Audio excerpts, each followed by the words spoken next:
Hare Krishna, let's make a start.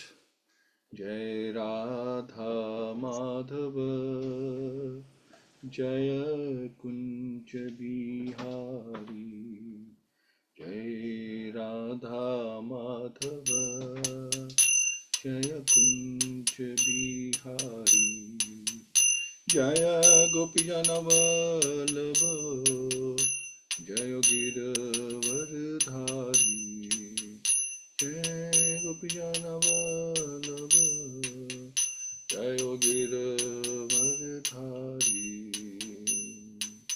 Shodanandana Rajjana Ranjana, Shodanandana Rajjana Ranjana, Yamuna Tiravanachari, Jai Radha Madhava, Jaya Kunja Bihari, Jai Radha Madhava, Jaya Kunja Bihari, Hare Krishna, Krishna Krishna, Hare Hare, Hare Rama, Rama Rama, Hare Hare, Hare Krishna, Krishna Krishna, Hare Hare, Hare Rama, Rama Rama, Hare Hare, Hare Krishna, Krishna Krishna, Hare Hare, Hare Ram, Ram Ram, Hare Hare. Hari Hari Bol. Om Namo Bhagavate Vasudevaya. Om Namo Bhagavate Vasudevaya. Om Namo Bhagavate Vasudevaya. Om Gyan Trivandasya Gyananjana Shalakya Chakshu Unmirutam Yena Tasmai Shri Gurave Namah Shri Chaitanya Manobishtam Sthapitam Yena Bhutle Swamrupa Kadamahyam Dadati Swapadantikam Vandeham Shri Guru Shri Yuttapada Kamalam Shri Guru Vaishnavsya Shri Rupam Sagrajatam Sagana Raghunatham Nikantam Sajim Sadhvetam Savdutam Krishna Setam Krishna Chaitanya Devam Shri Radha Krishna Padan Sagana Lalita Shri Vishakhanvitamscha He Krishna Karuna Sindhu Dinabandhu Jagatpate Gopesha Gopika Kantrada Kant Namastute Tapta Kanchan Gaurangi Radhe Vrindavaneshware Vishabhana Sutadevi Pranmami Haripriya Vancha Kalpata Brihascha Kirpa Sindhave Vacha Paditana Pavnebhyo Vaishnavyo Namo Namo Namo Vishnu Padaya Krishna Prasthaya Bhutale Śrīmate Bhaktivedanta Swami Te Namine Namaste Saraswati Devi Gauravani Pacharine Nirvishesha Shunyavadi Paschati Dishatarine Jai Shri Krishna Chaitanya Prabhu Nityananda Shri Advaita Gadadhar Shivasti Gaur Bhaktivinoda Hare Krishna Krishna Krishna Hare Hare Hare Ram Ram Ram Hare Hare Mukam Kroti Vachalam Pangling Naviti Yat Kirpatam Shri Guru Ditaranam Paramananda Madham Shri Taneshwar Hariyam Tassat Narayam Namaskritya Naram Cheva Naruttamam Devim Satviyasam Tato Jamaduriyat Nastapa Shabda Vishnu Nitya Bhaksaya Bhakti Tum Shlake Bhakti Bhavati Nestiki Hare Krishna. So thank you for joining, and today we'll be looking at chapter 12, and let me just see if we have. Okay, so this is in the group, but we'll go through it anyway. So chapter 12, birth of Emperor Parikshit, and 36 verses 1 to 3 is Shaunak Rishi inquires about Parikshit. Says we want to hear about birth, activities, death and destination of Parikshit, who was saved in the womb. So first Maharaj Parikshit heard Śrīmad-Bhāgavatam, and then Suta Goswami also heard it at that time, and then he went and recited to the sages who were doing it 1000-year yajna for Kali Yuga. So the representative was Shaunak Rishi, and he is the spokesman for them. So he's inquiring about Maharaj Parikshit. So in verses 4 to 6, Yudhishthira's exemplary rule we discussed. So qualities, uplands and detachment of Yudhishthira. In 7 to 11, Lord Krishna protects child Parikshit in the womb. So it's mentioned how he protected Maharaj Parikshit while he was in the womb, which consists of 7 to 9 vision of Lord's features in the womb. 10 to 11, Supreme Lord contracts the heat of Brahmastra and disappears. So this Brahmastra was released by Ashwatthama. And 12 to 15, ceremonies during Parikshit's birth. So born in an auspicious moment, Yudhishthira performed birth rites and gave charity to Brahmanas. So they're like grandfathers of Maharaj Parikshit. And 1629, Brahmanas predict Parikshit's future qualities. So this child will be known as Vishnu Rat and would be first-class devotee. Yudhishthira inquired about child's future qualities. And 1926, Parikshit's future qualities compared to that of famous personalities. And 27 to 29, will take advantage of death, notice, and submit to hearing process. So that was already predicted that he'll know when he's going to die, and he will take advantage of that. And he'll be perfecting his hearing before he leaves.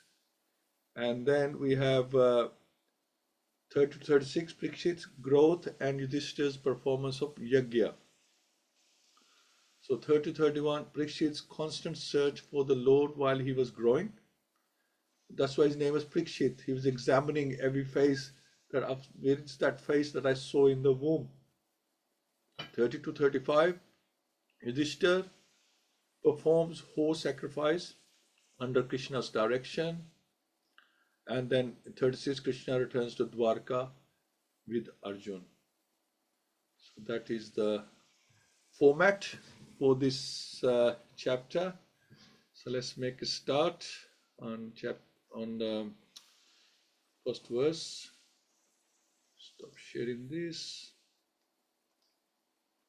and go to the first verse. Here we go. So Shonak Uvacha Ashwathama Manopastena Brahma Shirshanoru Tejasa Utrya Hato Garbha Ishena Jivataha Punaha. So Shonak Uvach, the sage Shonak said, Ashwatthama of Ashwathama, the son of Drona, Upastena, by release of Brahm Shirshana, the invisible weapon, Brahmastra, Uru Tejasa, by high temperature, Utrayaha, of Uttara, mother of Parikshit, Hataha, being spoiled, Garvum Ishan, by the Supreme Lord, Ajivataha, brought to life, Punha, again.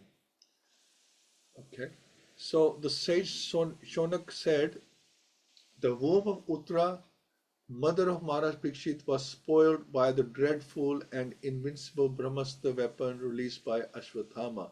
So these weapons have extreme heat, just like the atomic bomb. They have a lot of radiation heat, and it aims, only difference is that the atomic bomb, it destroys everyone around, say, half a mile area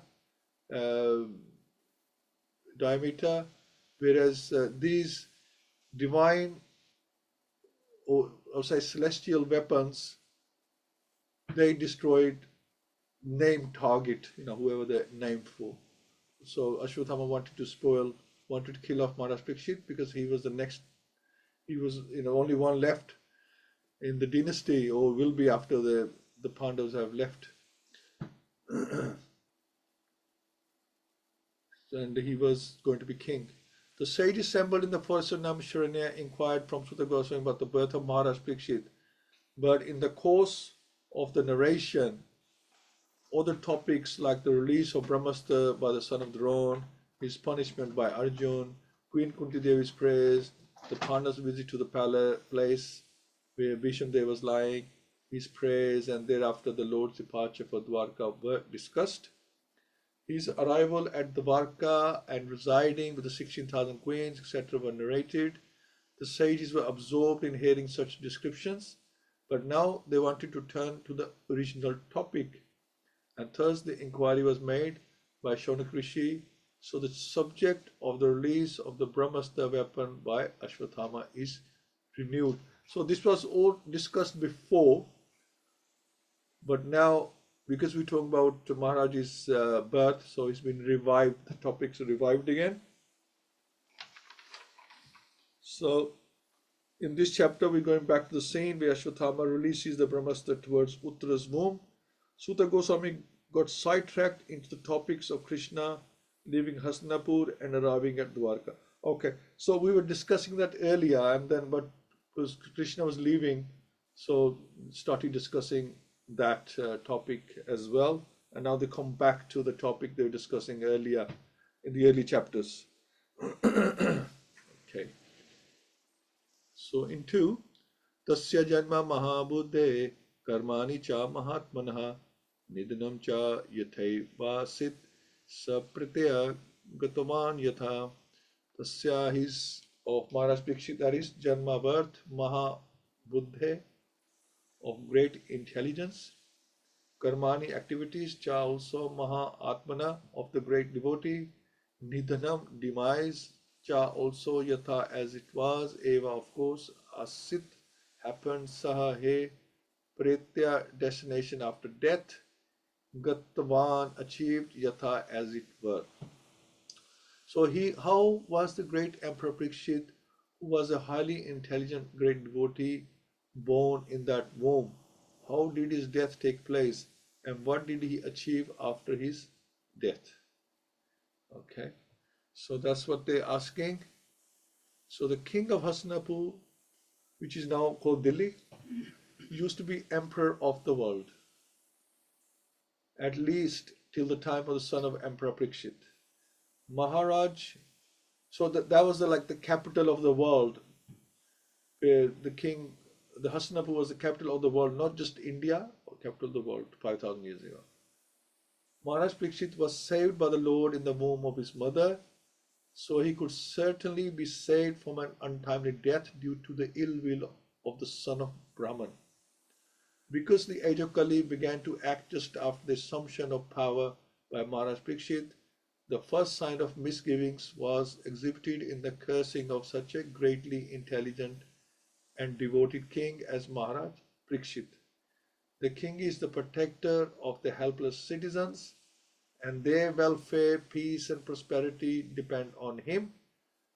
Unfortunately, by the instigation of the fallen age of Kali, an unfortunate Brahman's son was employed to condemn the innocent Maharaj Parikshit, and so the king had to prepare himself for death within 7 days. Maharaj Parikshit is especially famous as one who is protected by Vishnu, and when he was unduly cursed by Brahmana's son, he could have invoked the mercy of the Lord to save him, but he did not want to because he was a pure devotee. So a pure devotee totally relies on the mercy, on the shelter of the Lord, and he knows whatever is happening with the sanction of the Lord, and it's for the right reason. A pure devotee never asks the Lord for any undue favor.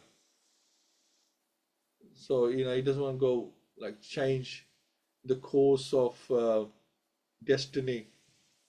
He knows that is the right thing, and there's a reason behind what is happening, what's happened, because it was not in his control at all. It was not like him to behave like that. So he knows that something extraordinary is happening here.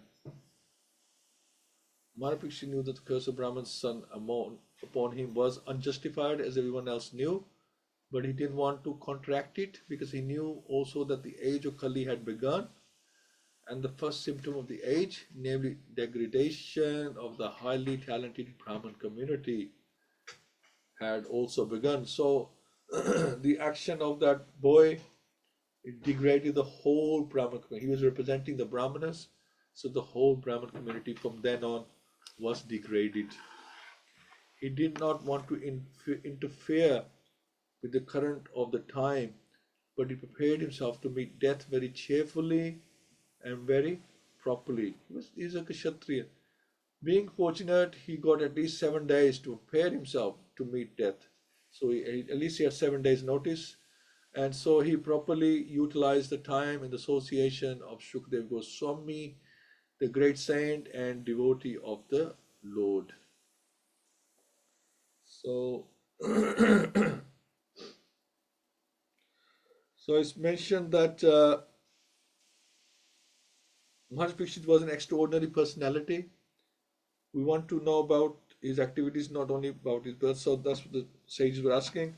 So Maharaj Parikshit was blessed to be protected in the womb by Krishna. By Maharaj Parikshit's mercy, we are able to hear all Krishna's names and incarnation, because we got Śrīmad-Bhāgavatam through him. Krishna is prepared to serve his devotees at any time, any place in the womb, which is not the best of sanctified places, on the battlefield as with Arjuna. So Krishna protected Maharaj Parikshit in the womb. He could have also protected him at the time of death, which was to come 7 days. So this is the interesting thing. He already saved him in the womb, so he was his protector, but then he didn't protect him when he was cursed by the Brahman boy. Or he could have made sure that he doesn't get cursed. But he didn't. He let him get cursed. Maharaj didn't ask for protection. He could understand that this was the influence of time of Kali Yuga. He took it as Lord's will and desire. So Maharaj Parikshit understood that this was the Lord's desire. This has happened. Maharaj was prepared to die in 7 days, although the curse was unjustified. Even if we pray for something, we still end with saying, Lord, if you so desire. So we can't, as a devotee, should not insist on things. We should say, if you desire, Lord, because your will is our will. And although we think, something should be like this, but only if you desire, if you think it's right. Obviously, if Krishna thought it was right, it wouldn't happen in the first place. So if it's happening, then it's Krishna's will, and that's how things are meant to be. Lord knew that Maharaj Parikshit's life will bring a great benediction to all souls in this universe. The guiding light, greatest companion in the form of Śrīmad-Bhāgavatam. Because that's where all the religious principles lie. Because religious principles in Kali Yuga, when Krishna left, they went with him. But everything was restored in Bhagavatam. He should also meet death cheerfully and properly by being absorbed in Krishna consciousness. So he showed us how to die as well. So pretty interesting. Tadidam shrotum ichamo gati tum yadi manyase bruhina shardadhananam yasya jnanam adachukha.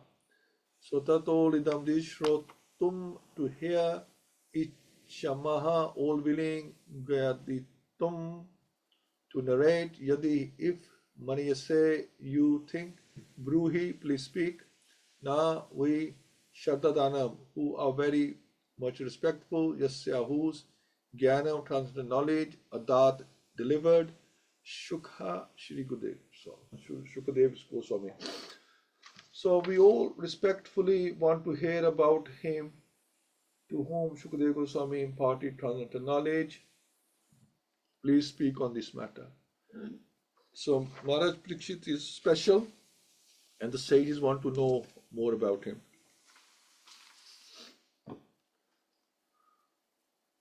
So Shukadev Goswami imparted transcendental knowledge to Maharaj Parikshit during the remaining 7 days of his life, and Maharaj Parikshit heard him properly, just like an ardent student.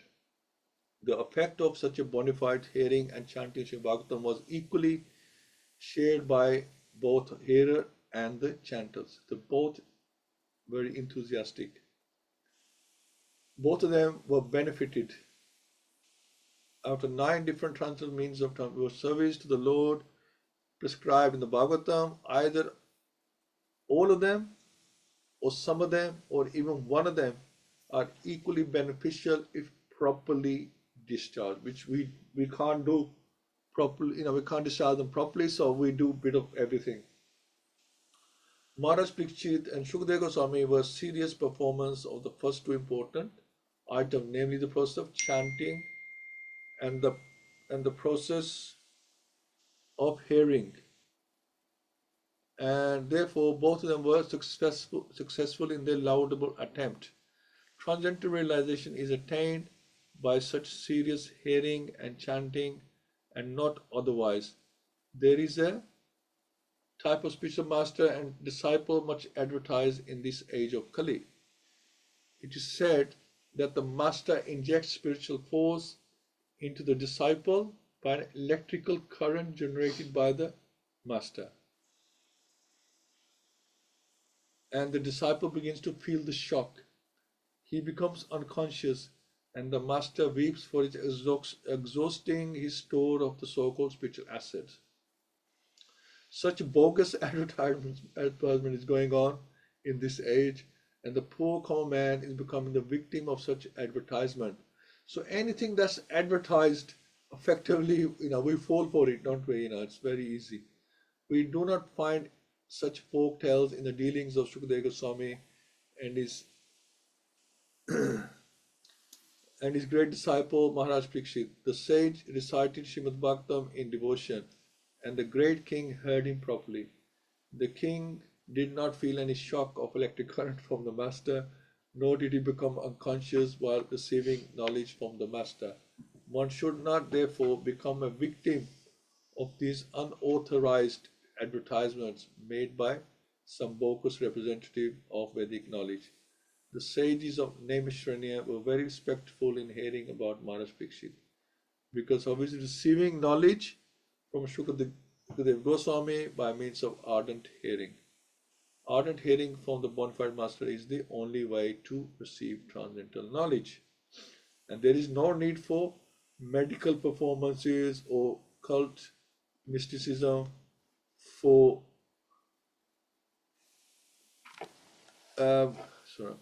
yes. The king did not feel any shock. Where are we? But ardent hearing, ardent from the bona fide master is the only way to receive transcendental knowledge, and there is no need for medical performances or cult mysticism for miraculous effects. The process is simple, but only the sincere party can achieve the desired result. Okay. So in 3, we're discussing the power of hearing here. So devotional service means free from ulterior motive. Of the 9 types of devotional service, one of those services will be enough to take you back if the service is properly discharged. For example, Hanumanji, like that. But the main example is here, Shukadeva Goswami and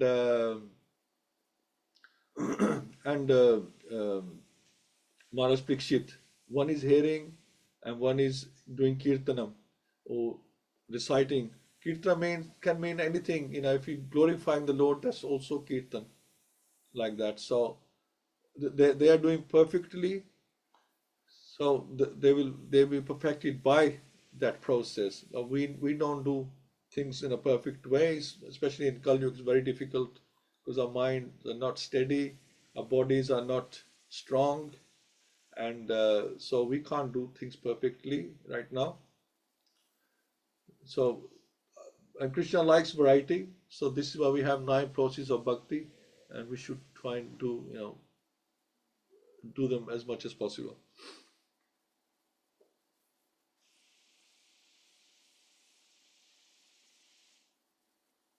Okay, I think that will be okay on this one. Go to 4.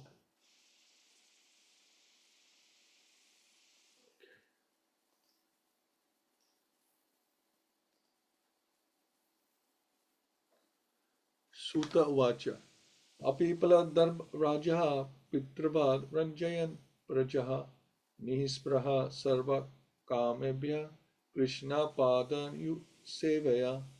So Sutta Vach, Shri Sutta Goswami said, Apipalat administered prosperity, Dharmraj, King Yudhishthir, Pitarvat, exactly like his father, Ranjayan, pleasing, Prajha, all those who took birth, Nihispraha, without personal ambition. That's very important. Sarva all, Kame Biha, from sense gratification, Krishna Pad, the Lord's feet of the Lord Sri Krishna, Sevayā, by dint of rendering continuous service. So Sri Sutta Goswami said, Emperor Yudhishthir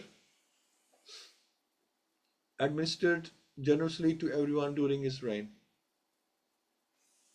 He was exactly like his father.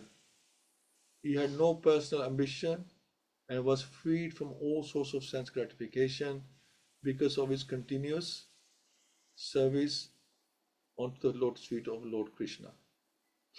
So we talk about Emperor Yudhishthir here. As mentioned in our introduction, there is a need for the science of Krishna in human society for all suffering humanity of the Lord. And we simply request that the leading personalities of all nations to take to the science of Krishna for their own good, for the good of society, and for the good of all the people of the world. So it is confirmed herein by the example of Maharaj Yudhishthir, the personality of goodness. In India, the people hanker after Ram Rajya because the personality of Godhead was the ideal king, and all other kings or emperors in India control the destiny of the world for the prosperity of every living being who took birth on the earth. Herein, the word praja is significant. The etymological import of the word is that which is born. So that includes everyone. On the earth, there are many species of life, from the aquatics up to the perfect human beings, and all are known as prajas. So it's not just the human beings. Lord Brahma, the creator of this particular universe, is known as the Prajapati because he is the grandfather of all who have taken birth. Thus, praja used in a broader sense than it is now used. Excuse me. The king represents all living beings, the aquatics, plants, trees, reptiles, birds, animals, and man. So man comes right at the end.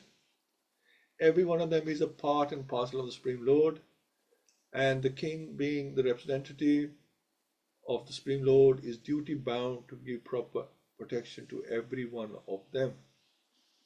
This is not the case with the president and dictators of this demoralized system of administration, where the lower animals are given no protection, while the higher animals are given so-called protection. But this is a great science we learned only by one who knows the science of Krishna. By knowing the science of Krishna, one can become the most perfect man in the world. And unless one has knowledge in this science, all qualifications and doctorate diplomas acquired by academic education are spoiled and useless. Maharaj Yudhishthira knew this science of Krishna very well, for it is stated here that by by continuous cultivation of this science, or by continuous devotional service to Lord Krishna, he acquired the qualification of administrating the state. The father is sometimes seemingly cruel to the son, but that does not mean that the father has lost the qualification to be a father. A father is always a father because he always has the good of the son at heart. The father wants every one of his sons to become a better man than himself. Therefore, King Maharaj Yudhishthira, who was a personality of goodness, wanted everyone under his administration, especially human beings who have better developed consciousness, become devotees of Lord Krishna, so that everyone can become free from the trifles of material existence. His motto of administration was all good for the citizens, for as personified goodness, he knew perfectly well that what is actually good for them. So the kings, especially Maharaj Yudhishthira, he was a Raj Rishi. So, he was like a rishi, sage running the kingdom. He conducted the administration on the principle and not on the rakshasi, rakshasi, demonic principle of sense gratification. As an ideal king, he had no personal ambition and there was no place for sense gratification because all his senses at all times were engaged in the loving service of the Supreme Lord, which includes the partial service to the living beings who form the parts and parcels of the complete whole. Those who are busy rendering service to the parts and parcels, leaving aside the whole, only spoil time and energy as one does when watering the leaves of a tree without watering the root. If water is poured on the root, the leaves are enlivened perfectly and automatically. But if the water is poured on the leaves only, the whole energy is spoiled.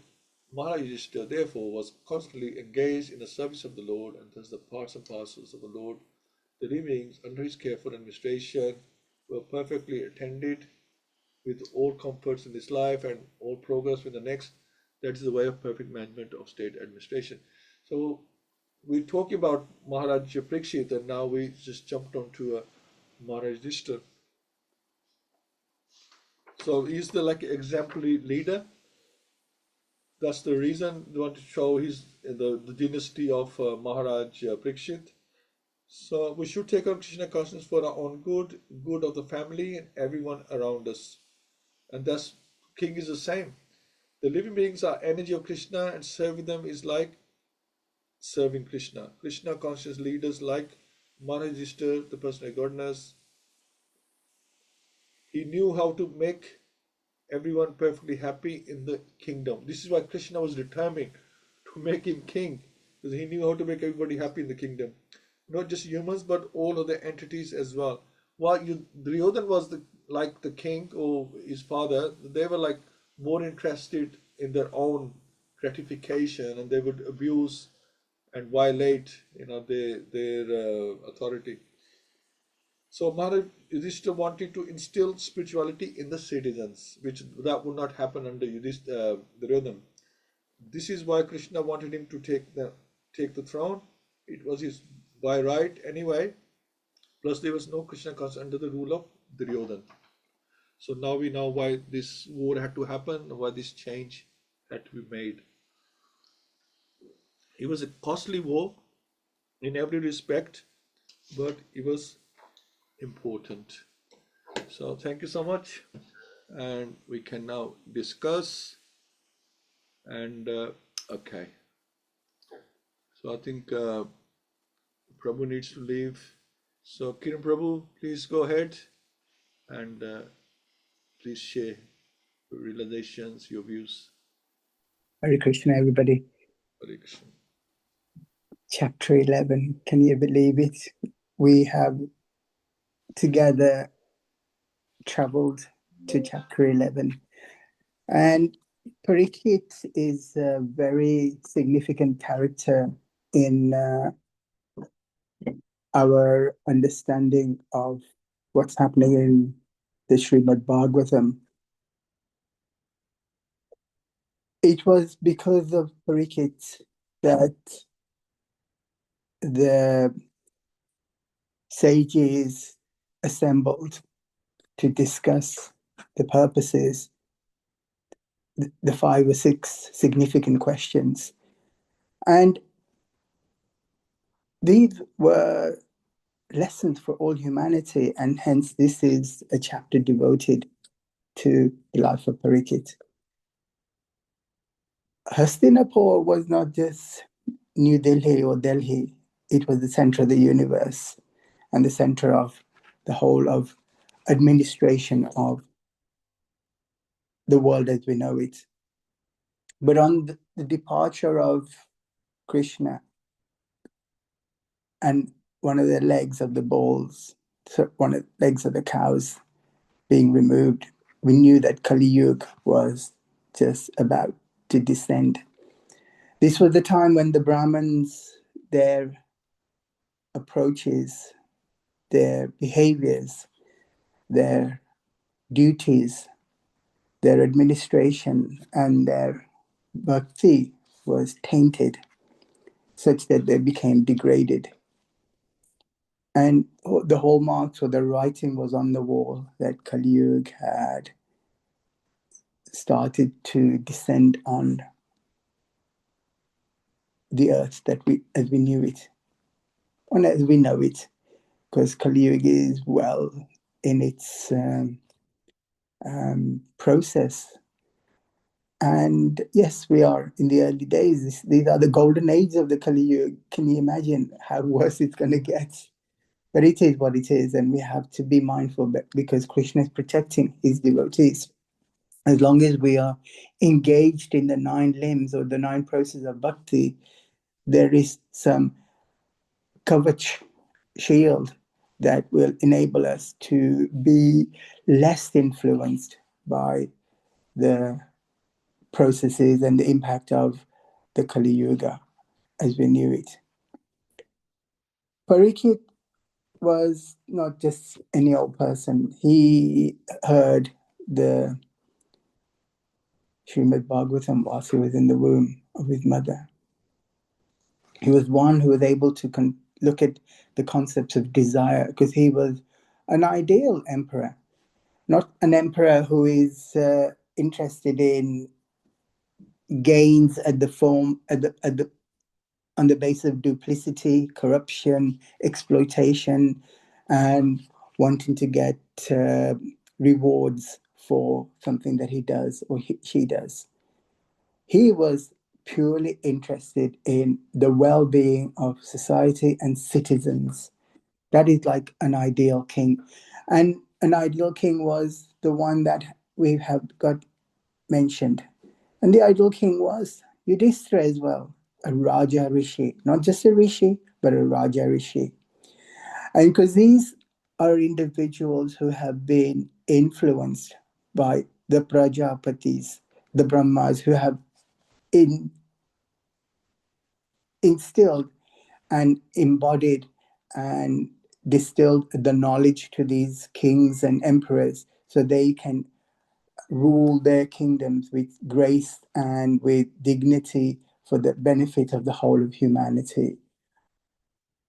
It isn't about what am I going to achieve from this. It is what everybody else, the citizens and the whole of society will benefit.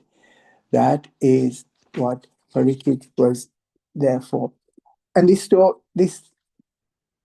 story of the Śrīmad-Bhāgavatam is not just about one individual. The sages realized this was a significant event in the history of humanity that they gathered to inquire about the 6 questions, and hence Parikshit. And now that we've just put our first little step into this chapter, we'll learn more about Parikshit. Hare Krishna.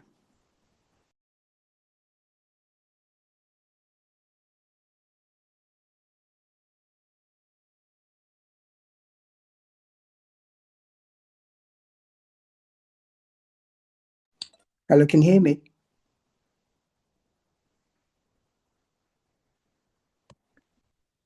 Yes, Prabhu, I think Prabhuji's on mute. He's speaking on mute. I was able to hear you.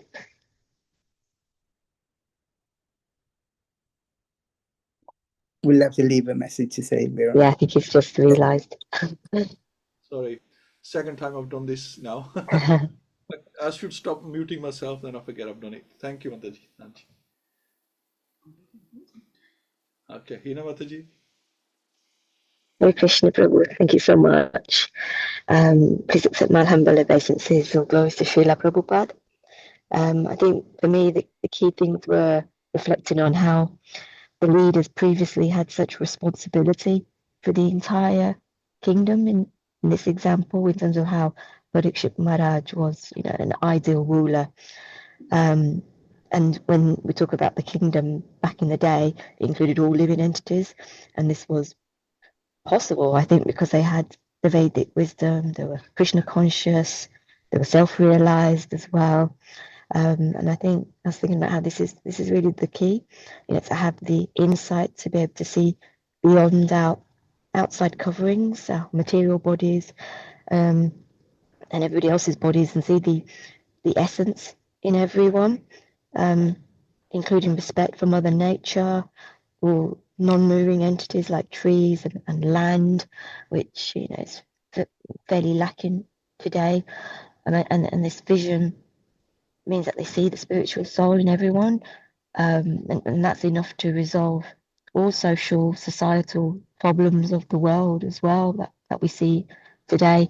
And I'm sure Prabhupada also made those similar types of comments that Krishna consciousness is almost it's the panacea, it's the thing that is the medicine that can heal all these global issues and problems and wars, etc. It unites everybody, because you focus on the similarities, and even more important, it puts God, it puts Krishna in the center, in the middle. So everyone is working for a common purpose, which is to serve him. So those were just my thoughts. Thank you so much, Hare Krishna. Okay, Mataji. Yeah, the material world is considered an upside down world. It's like, it's compared to a banyan tree on the edge of a river or a lake, and just because it's upside down, because we put ourselves in the center, whereas Krishna should be center. So it's the wrong way around. Thank you so much, Mataji. Okay, no Jaya today. So I think it's yourself, I think. Unless anybody else wants to add anything, you can just say something. You don't have to. Okay, carry on. Hare Krishna, my pranams to all of you. Yes, another glorious chapter has begun, chapter 12, advent of Parikshit Maharaj, birth of Parikshit Maharaj, and everything what Parikshit Maharaj is going to be discussed in this chapter. And how glorious was this dynasty. Parikshit Maharaj had the darshan of Sri Krishna while he was still inside his mother's womb. Krishna protected him because he was such an important part of the dynasty, of the glorious dynasty. We can say one of the last glorious persons from that dynasty. So he had to be protected, and Krishna protected. And it looks a little bit cruel that in the end, when in the battle of Mahabharata, Krishna didn't provide protection to him. But it's a big lesson for all of us that when we have reverses in our lives, sometimes it seems that God is cruel, but it's not the case. Everything comes for a reason. There are always some lessons for us. And Parikshit Maharaj was aware enough to grasp all those lessons quickly, and he dedicated those last crucial 7 days into listening of Śrīmad-Bhāgavatam. And that Śrīmad-Bhāgavatam has been like the special gift for all of us in Kali Yuga. If it wasn't for him, Śrīmad-Bhāgavatam wouldn't have been spoken just before Kali Yuga. And if it wasn't for Chaitanya Mahaprabhu 500 plus years ago, we would have never known about Śrīmad-Bhāgavatam. So we have got this precious gift. So we have to make most of it while this golden age of Kali Yuga is going on. And yes, it is scary, like Kiran Prabhu was saying, that we find these times are so difficult, when you open the newspapers or when you hear this is happening, that is happening. So how scary it's going to be in the down the line. We don't know how scary or maybe good or bad. We just don't know. But we have got everything. We have got the holy name, which is the easiest way to remember the Lord, which people of Kali Yuga have been blessed with, and also Śrīmad-Bhāgavatam. Just beautiful stories after stories, kathas after kathas of devotees, how they found Lord. Just hearing them is so purifying for our souls. And also the pure devotees, they always take calamities as mercy of Lord. And he could have asked for Lord for special favors, because he was a Raj Rishi. He was ruling his kingdom in a very ideal way. It is so important to have right leaders. Even Bhagavad-Gita reminds us that yad yad acharti shreshthas. So how the leader acts, whether it's in home, whether it's in a political arena, whether it's leader who is leading the country, or even business, or even any kind of any team leader in any kind of organization, whether it's in sports or any kind of department or faculty, I would say the leadership is so important. The leadership shouldn't be just leadership for benefiting yourself, your own agenda. These Raj Rishis, these Rajas who were called Raj Rishis because they behaved like rishis, even though they were kings and emperors. They didn't have their personal agenda at the forefront. They had the, they wanted the goodness. They wanted sort of, bhakti for everyone. And when you ask for the best, you get the best. You have just to envision what you want, and there's no dearth of anything in God's kingdom. Everything is there. You just have to have right desires, because from the right desires, everything stems in our lives. And the last bit of that desire is the action. So how the action comes, it always starts as a desire. So again, so we have to aspire to be ideal in our life, in everything, not for our own, small agendas. We're all temporary. Everything is temporary around us. Yesterday was, say, for example, a cloudy day. Later on today could become another cloudy day or murkier day, or could be a sunnier day. So nothing is fixed. Everything is temporary. This is just a passing phase for all of us. So we shouldn't get disappointed if the reverses come, but it should get more and more enthusiastic to serve Krishna from the lessons learned. And we should be so happy that we have been given a chance to do this bhakti, which earlier yugas had to do in such a hard way, such a difficult way.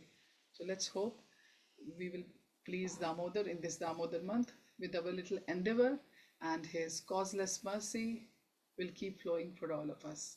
Hare Krishna. Hare Krishna. Thank you so much. Yeah, so we talk about Raj Rishis. Just quickly, I think I mentioned before, Raj Rishi are kings who are responsibly detached. So it's not just important to detach ourselves from our own personal gratification, but responsibly detached means we still do our duties.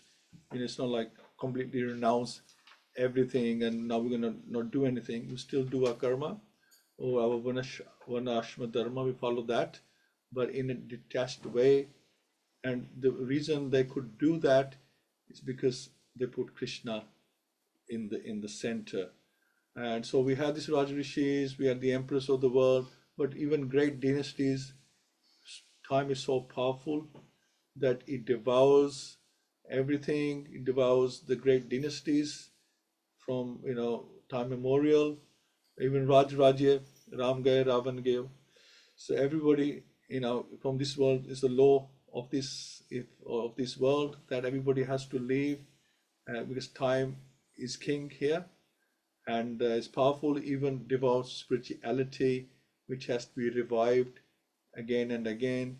Krishna came and he told Arjun that knowledge is now lost. In chapter 4, he says that knowledge is lost and I'm giving to you again, so it can be revived. So it's our duty in this golden age to make sure that we don't let this knowledge become lost. Srila Prabhupada, Shakti Avesha Avatar of Lord Krishna, of Lord Chaitanya, he came, he has revived this knowledge in his books, translated them for us in English, so we can all understand, even though we probably wanted to learn, but we didn't have the facility to do that or the inclination. But the books are there, they hand it to us on a plate, and this is the opportunity to take advantage of the teachings and make sure we serve Krishna by passing that message to each and everyone we can. So thank you so much, and we'll catch up again on Monday and continue with this beautiful chapter. Granthra Śrīmad-Bhāgavatam ki jai, Srila Prabhupada ki jai. Go Premanande. Hari Hare Hare Bol. Hare Krishna, Hare Krishna, everyone. everyone. Hare Krishna.